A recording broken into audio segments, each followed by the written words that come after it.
It really seems to be an energy battle between this side and that side, and there's a fight going on, and I'm stuck in the middle. I'm determined I'm going to get this out. I've had enough of the fear of God. We have to start complying with its wishes.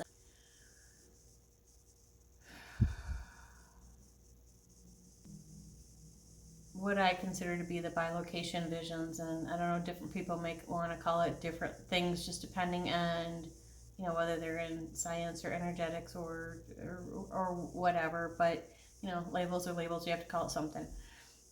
Bilocation is being in two places at once. And we try to think about how it is that that's possible. Well, there's been a few times in my life, and the first one was what I called the bar. And that was the first time that it happened. I was pregnant with my son. My daughter was about 3.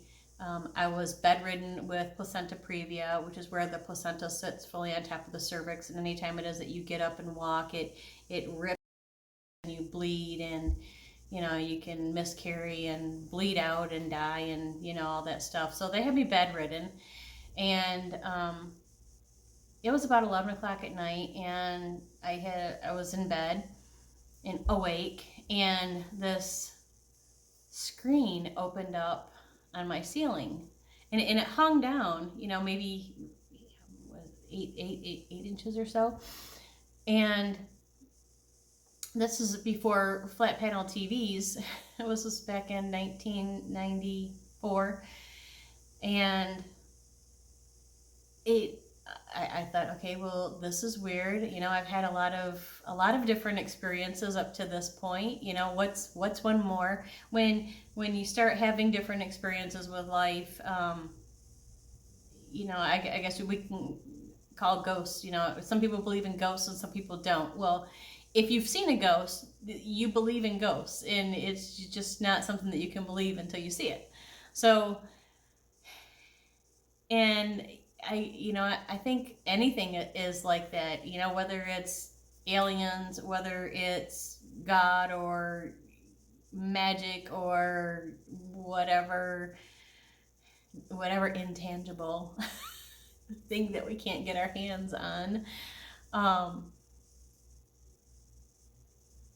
Those are the things that have always interested me. And when you allow yourself to not fear those things and instead approach them with curiosity, then life's like, oh, here's one. And then they give you more different things. And it's kind of like, I don't know, it's like toppings on ice cream, right? You can have whipped cream, or you could have a cherry, you could have nuts, you could have sprinkles, you could have syrup, you could, there's all kinds of stuff. And so it just keeps giving you different things.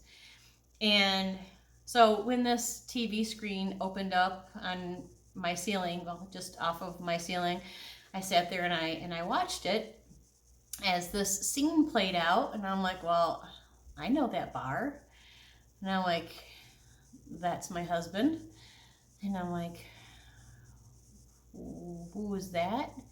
And he was playing pool, and there was a woman sitting at the table behind the pool table up against the wall.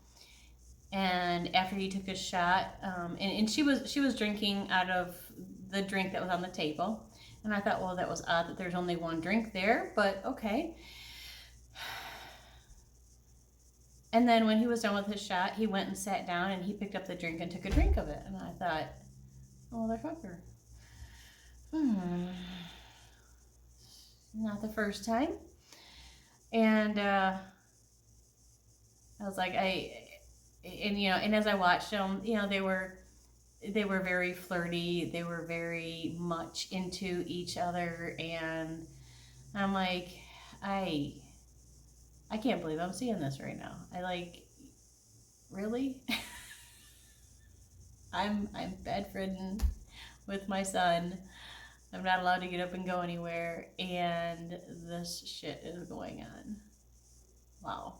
Okay. I didn't want to be married to him anyway. That's not the point, right?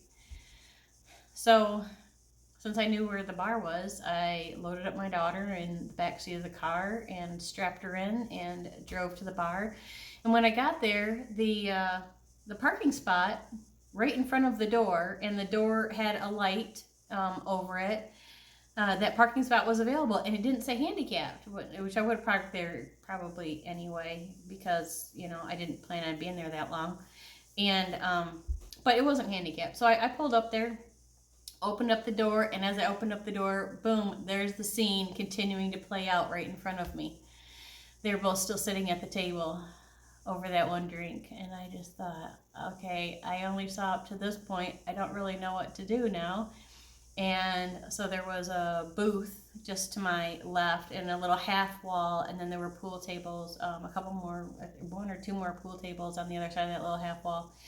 So I went over to that booth and I sat down, and I was sitting there watching them. Best friend to my left, Ken, he said, Mike. And Mike, he stood up and like, what? And then Ken said, Terry's here. And my ex turned his back to me and faced the wall. And I think he asked where. And that's probably when Ken pointed him out to me out to him because he came directly over to the booth and said, what are you doing here? And I'm like, well, actually, what are you doing here? So yeah, anyway, I didn't stay long, and I left, and then later I caught them in bed together, and I was not happy, we'll just say that. And so that was the bar.